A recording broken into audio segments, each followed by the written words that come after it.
Me thought was very sweet. Nah.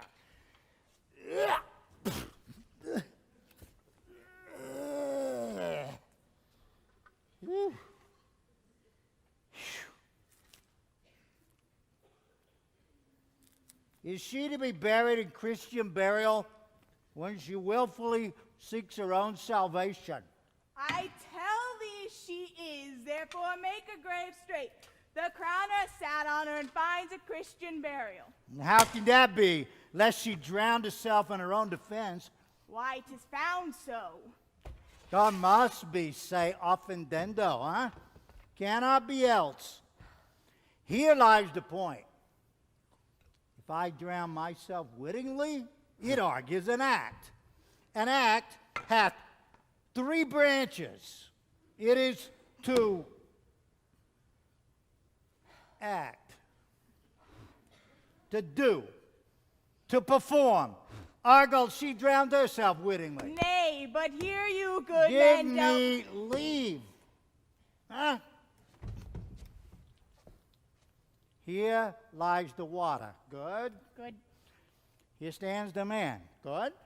good. Now, if the man go to this water and drown himself, it is willy-nilly he goes. Mark you that. But if the water come to him and drown him, he drowns not himself. Argal, he that is not guilty of his own death shortens not his own life. But is this law? I marry is crowner's quest law. Got my spade.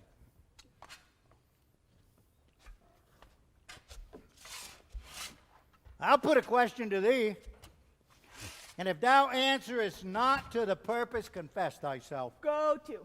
What is he that builds stronger than the mason, the shipwright, or the carpenter? Ha! The gallows maker, for that frame outlives 1,000 tenants.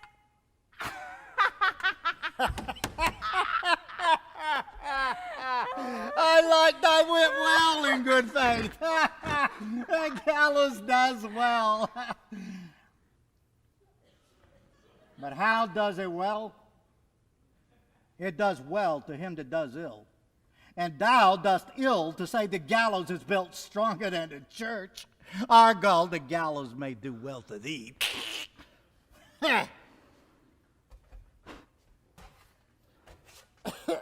Come on, to it.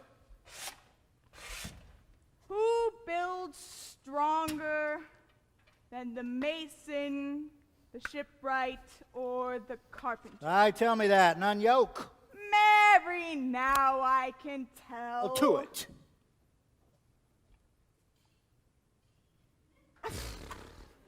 I cannot tell. Cudgel thy brains no more about it. And when you were asked this question next, say, the grave maker, the house that he makes lasts till doomsday.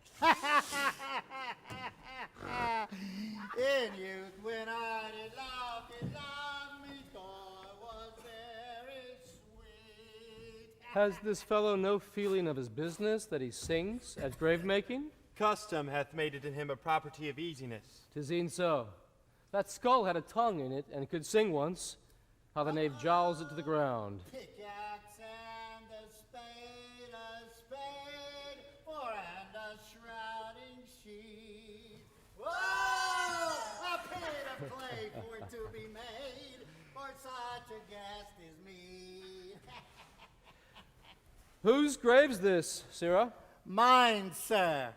Whoa! A pit of clay for to be made, for such a guest is me.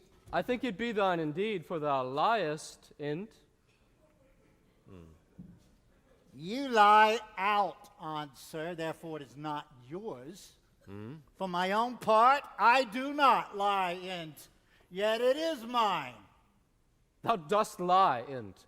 To be in't and say it is thine, 'tis for the dead, not the quick. Therefore thou liest. 'Tis a quick lie, sir. 'Twill away again from me to you. What man dost thou dig it for? For no man, sir. What woman then?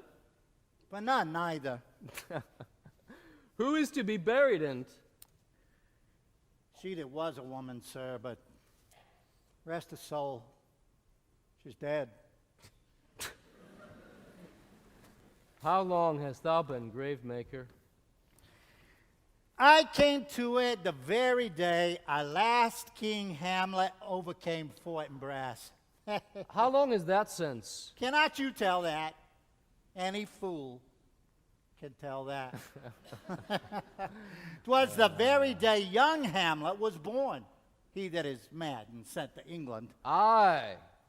Why was he sent into England? Why, because he was mad. He shall recover his wits there, or if he do not, it's no great matter there. Why? 'Twill not be seen in him there. There the men are as mad as he.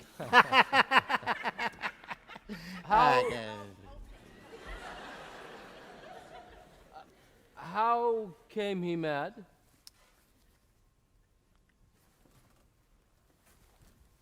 Very strangely, they say. How strangely? Why, even with losing his wits. Upon what ground? Well, here, in Denmark. I have been sexton here, man and boy, for 30 years. How long will a man lie the earth ere he rot? Oh, faith, if he be not rotten before he die, he will last you some 8, 9 year. A tanner will last you 9 years. Why he more than another? Oh, why, sir, his hide, so tanned with his trade, it will keep out water a great while. And water is your sore decay of your horse and dead body. This skull, sir. Huh? This skull hath lain in the earth for 23 years. Whose was it? Horse and mad fellows it was. Whose do you think it was? Nay, I know not. A pestilence on him for a mad rogue. He poured a flagon of reddish on my head once. This skull, sir, was Yorick's skull, King's jester. This? Ain't that? Let me see. Alas, poor Yorick. I knew him, Horatio. A fellow of infinite jest, of most excellent fancy. He hath borne me on his back 1,000 times, and now, how abhorred in my imagination it is, my gorge rises at it. Where be your jibes now? Your gambols, your songs, your flashes of merriment that were wont to set the table on a roar. Prithee, Horatio, tell me one thing. What's that, my lord? Dost thou think Alexander looked to this fashion of the earth? E'en so. And smelt so? E'en so, my lord. Oh. To what base uses we may return, Horatio. But soft, here comes the king.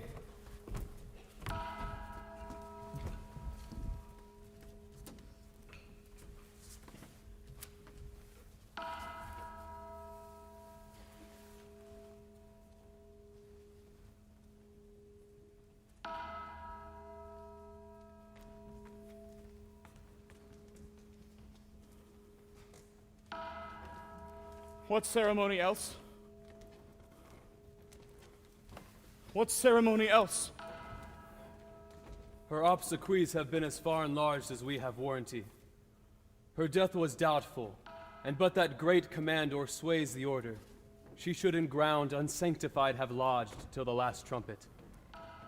For charitable prayers, shards, flints, and pebbles should be thrown on her. Yet here she's allowed her virgin krantz, her maid instruments, and the bringing home of bell and burial. Must there no more be No done? more be done. We should profane the service of the dead to sing a requiem in such rest to her as to peace parted souls.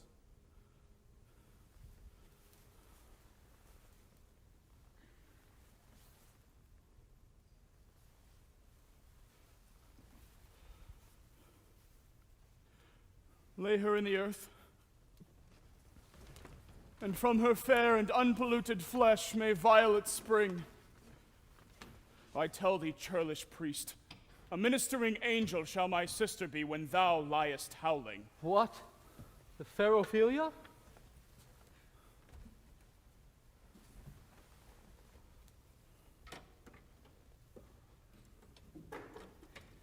Sweets to the sweet. Farewell. I hope thou shouldst have been my Hamlet's wife.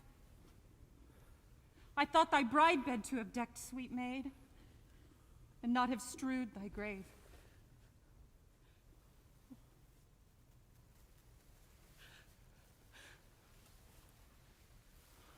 Oh, treble woe, fall 10 times treble upon that cursed head whose wicked deed thy most ingenious sense deprived thee of. Hold off the earth awhile, till I have caught her once more in mine arms. Now pile the dust upon the quick and dead, till of this flat a mountain you have made to o'ertop Olympus. What is he whose grief bears such an emphasis? Whose phrase of sorrow conjures the wandering stars and makes them stand? Like wonder-wounded hearers, this is I, Hamlet the Dane. Devil, take thy soul! Thou Prayest not well, I prithee, take thy fingers from my throat, for though I am not splenitive and rash, yet have I something in me, dangerous, which let thy wiseness fear hold off thy hands. Pluck them asunder! Good night. I loved Ophelia. 40,000 brothers could not, with all their quantity of love, make up my sum. What would thou do for her? Ah, he is mad, Laertes. Show me what thou do. Would weep, would fight, would fast, would tear thyself, drink a bison, eat a crocodile. I'll do it. Dost come here to whine, to outface me with leaping in her grave. Be buried quick with her, and so will I. And if thou prate of mountains, let them throw millions of acres on us. Hear you, sir, what is the reason that you use me thus? I loved you ever, but it is no matter. Let Hercules himself do what he may. The cat will mew, and dog will have his day. Pray you, good Horatio, wait upon him.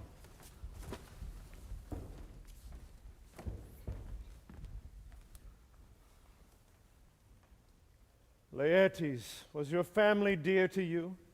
Or are you like the painting of a sorrow, a face without a heart? Why ask you this? Hamlet comes back. What would you undertake to show yourself your father's son in deed more than in words? To cut his throat in the church. No place, indeed, should murder sanctuarize. Revenge should have no bounds. Good Laertes, we'll put on those shall praise your excellence with the sword, and set a double varnish on your fame, bring you together in a match, and wager on your heads. Hamlet, most generous and free from all contriving, will not peruse the swords, so that with ease, or with a little shuffling, you may choose a sword unbaited, and in a pass of practice requite him for your father. I will do it. And for that purpose I'll anoint my sword. I bought an unction of a mountebank so mortal that but dip a knife in it. No medicine so rare under the moon can save the thing from death that is but scratched withal. I'll touch my point with this contagion, that if I gall him slightly, it may be death. We'll make a solemn wager on the cunnings.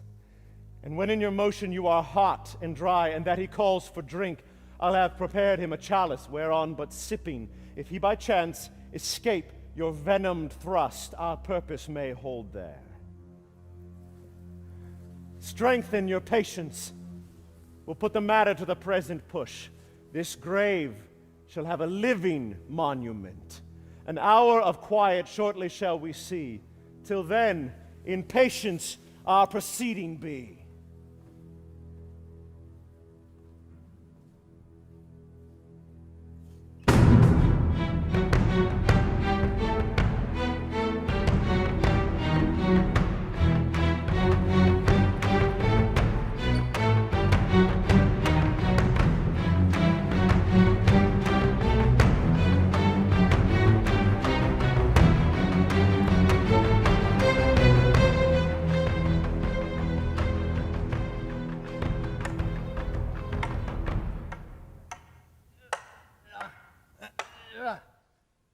So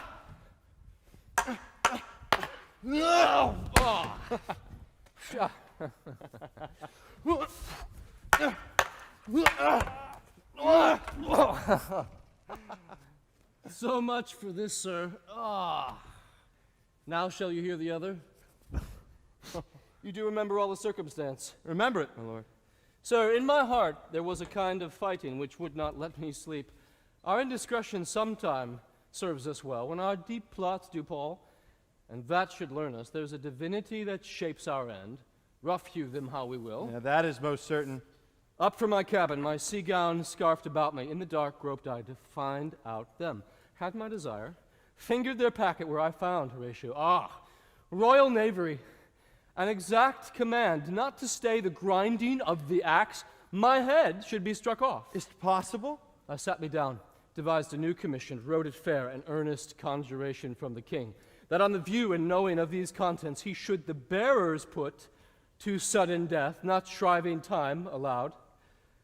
How is this sealed? What, even in that was heaven ordinant. I had my father's signet in my purse, which was the model of that Danish seal. Folded the writ up in form of the other, subscribed it, gave the impression, placed it safely, the changeling never known. So, Rosencrantz and Guildenstern go to it. What, man, they did make love to this employment. They are not near my conscience. Their defeat does by their own insinuation grow. Why, what a king is this? Does it not think thee stand me now upon that he that hath killed my king and whored my mother, popped in between the election and my hopes, thrown out his angle for my proper life, and with such cozenage is not perfect conscience, to quit him with this arm, and is not to be damned, to let this canker of our nature come in further evil? It must be shortly known to them from England what is the nature of the business there. It will be short, the interim is mine. But I am very sorry, good Horatio, that to Laertes I forgot myself, for by the image of my cause I see the portraiture of his. Peace. Who comes here? Your lordship is right welcome back to Denmark.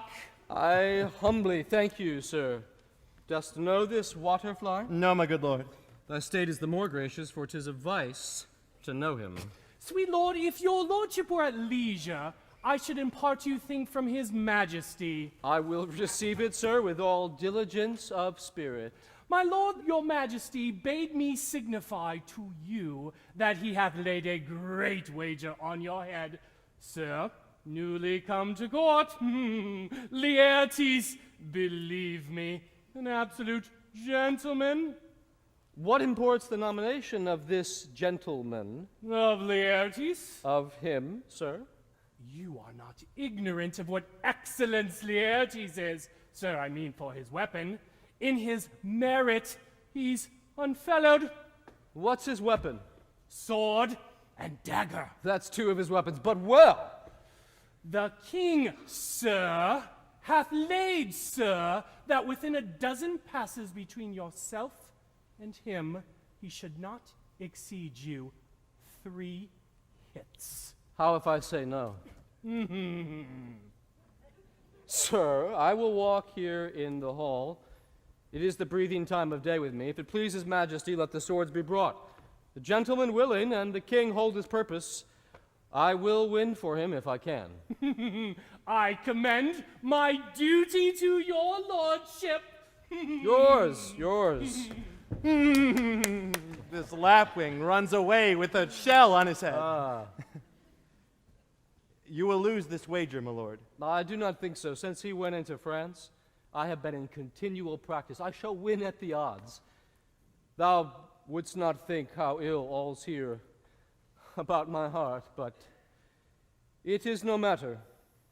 If your mind dislike anything, obey it. I will forestall their repair hither and say you are not fit. Not a whit. We defy augury. There's special providence in the fall of a sparrow. If it be now, 'tis not to come. If it be not to come, it will be now. If it be not now, yet it will come. The readiness is all. Since no man has aught of what he leaves, what is't to leave betimes? Come, Hamlet, come. Take this hand from me. Give me your pardon, sir. I've done you wrong. but pardoned. As you are a gentleman, this presence knows, and you must needs have heard, how I am punished with sore distraction. What I have done, I here proclaim, was madness. Sir, in this audience, let my disclaiming from a purposed evil free me so far in your most generous thoughts that I have shot mine arrow o'er the house and hurt my brother. I am satisfied in nature, whose motive in this case should stir me most to my revenge. I do receive your offered love like love, and will not wrong it. I embrace it freely, and will this brother's wager frankly play. Give us the swords, come on. One for me. I'll be your foil, Laertes. In mine ignorance your skill shall, like a star in the darkest night, stick fiery off indeed. You mock me, sir? No, by this hand. Give them the swords, young Osric. Cousin Hamlet, you know the wager. Very well, my lord. Your grace has laid the odds of the weaker side. I do not fear it, I have seen you both. But since he is bettered, we have therefore odds. This one's too heavy. Let me see another. This likes me well. These swords have all a length. Aye, my good lord. If Hamlet give the first or second hit, or quit in answer of the third exchange, the king shall drink to Hamlet's better breath. Come, begin, and you the judges bear a wary eye.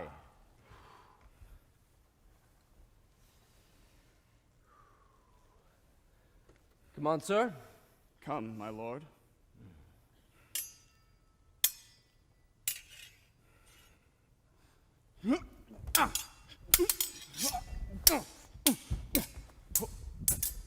One. No. Judgment. A hit, a very palpable hit. Well, again. Stay! Hamlet, this pearl is thine. I'll play this bout first. Set it by a while. Woo!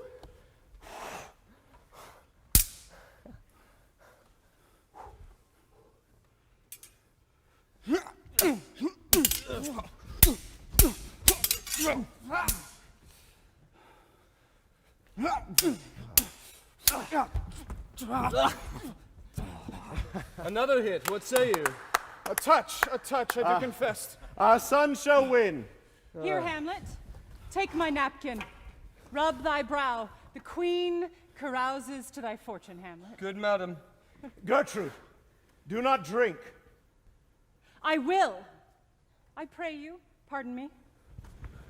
It is the poison cup. It is too late. I dare not drink yet, madam. By and by. Come, let me wipe thy face. My lord, I'll hit him now. I do not think it. And yet, it is almost against my conscience. Come for the third, Laertes, you but dally. I pray you, pass with your best violence. I'm sure you make a wanton of me. Say you so. Come on.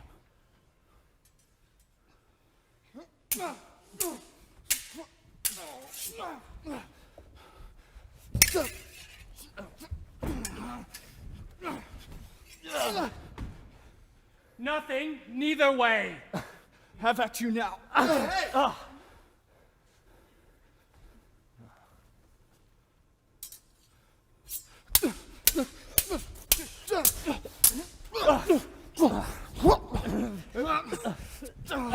Part them! They are incensed! Nay, come again.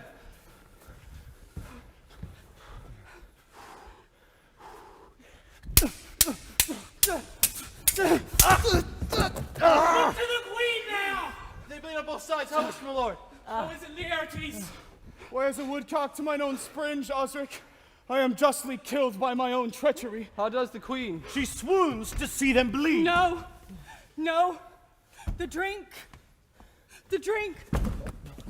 Oh, sweet Hamlet, the drink, the drink. I am poisoned. Oh, villainy. Oh, let the door be locked. Treachery, seek it out. Oh, it is here! Hamlet! Hamlet, thou art slain. No medicine in the world can do thee good. In thee there is not half an hour's life. The treacherous instrument is in thy hand, unbaited and envenomed. The foul practice hath turned itself on me. Lo, here I lie, never to rise again. Thy mother's poison, the The king. The king's to blame! The point, and venom too? Then venom to thy work. Treason! Treason! Here, thou incestuous, murderous, damned Dane, drink off this potion, follow my mother.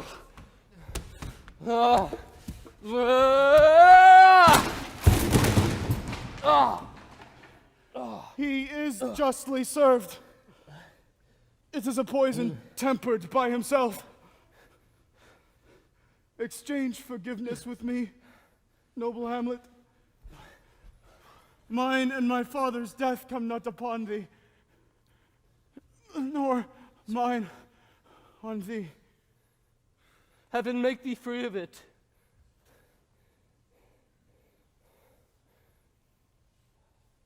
I follow thee. Wretched queen, adieu. You that look pale and tremble at this chance, so I could tell you. But let it be. Horatio, I am dead. Thou livest.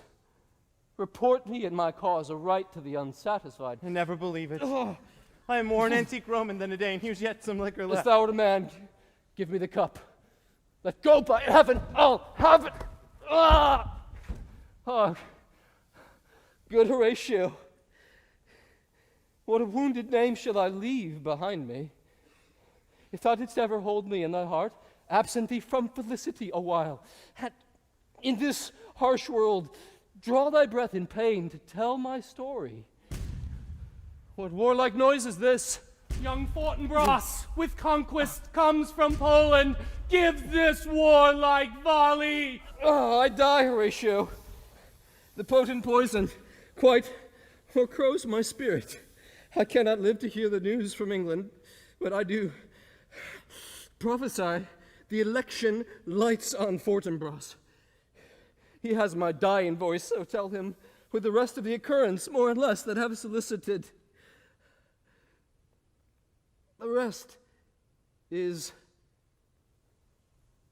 silence. Now cracks a noble heart. Good night, sweet prince, and flights of angels sing thee to thy rest. Why does the drum come hither?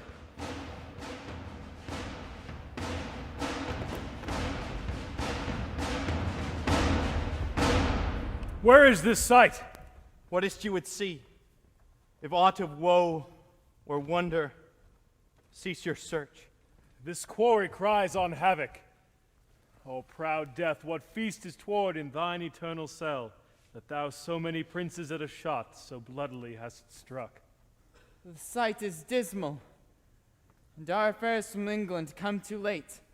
The ears are senseless that should give us hearing to tell him his commandments is fulfilled. That Rosencrantz and Guildenstern are dead. Where should we have our thanks? Not from his mouth. Had the ability of life to thank you. But since so jump upon the bloody question, you from the Polack wars and you from England are here arrived. Give order that these bodies high on a stage be placed to the view. And let me speak to the yet unknowing world how these things came about. So shall you hear of carnal, bloody, and unnatural acts, of accidental judgments, casual slaughters, of deaths put on by cunning and forced cause, and in this upshot, purposes mistook, fallen on the inventors' heads. All this can I truly deliver. Then let us haste to hear it, and call the noblest to the audience. For me, with sorrow, I embrace my fortune. I have some rights of memory in this kingdom, which now to claim my vantage doth invite me. Let 4 captains bear Hamlet like a soldier to the stage, for he was likely, had he been put on, to have proved most royally. And for his passage, the soldiers' music and the rights of war speak loudly for him. Take up the bodies. Such a sight as this becomes the field, but here shows much amiss. Go. Bid the soldiers shoot.